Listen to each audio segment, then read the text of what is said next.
Hi, I'm Tanner Foust out at the Smithers Test Facility in the UP. That's the Upper Peninsula, Michigan. Now, Volkswagens have always been known to be good in the snow, but this is the perfect place to test and demonstrate how the new generation of Volkswagens takes their snow driving to a whole nother level.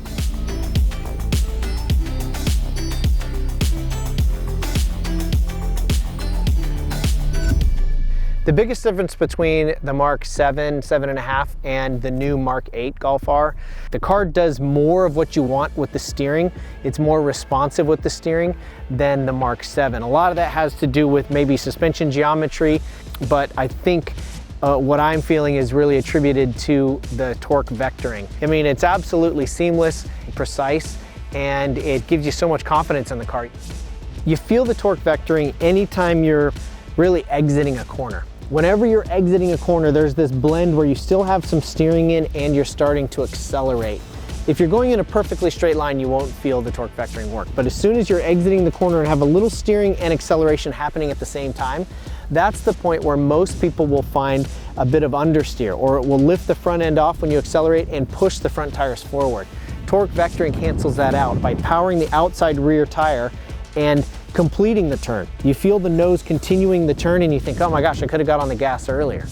4Motion gives you a benefit on snow and ice anytime you accelerate. I mean, literally anytime you hit the throttle, you get a benefit. At lower speed, when you're pushing the throttle a bit harder, where you would get wheel spin with front wheel or rear wheel drive, of course, having 4Motion gives you traction. But even once you're sliding sideways, remember you're sliding sideways because the rear of the car lost grip. So in order to put grip back on the rear, you need to be able to accelerate forward and put that load on the rear contact patches. 4Motion allows you to do that much better than just having two-wheel drive. Typically, rear-wheel drive is known to be pretty bad on the snow, but a lot of that has to do with the way that rear-wheel drive cars have been set up in the past. Generally, they have a big heavy motor up front, not much weight in the back, which is why you put sandbags in the back of your rear-wheel drive car in the winter to make it handle better on the snow. But if you have a car that has more than 50% of the weight distribution over the rear to begin with, and a very advanced traction control system and a modern suspension, a rear-wheel drive car can be amazing on the snow.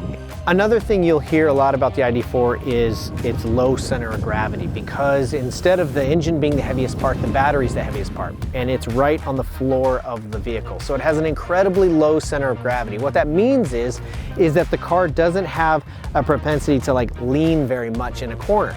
And what that means is that engineers can have very soft suspension and compliant suspension and still have great flat handling characteristics. So when you're on a rough situation like this, or in winter, or hitting potholes even, having that soft suspension means that the ride is amazing even though the handling is amazing.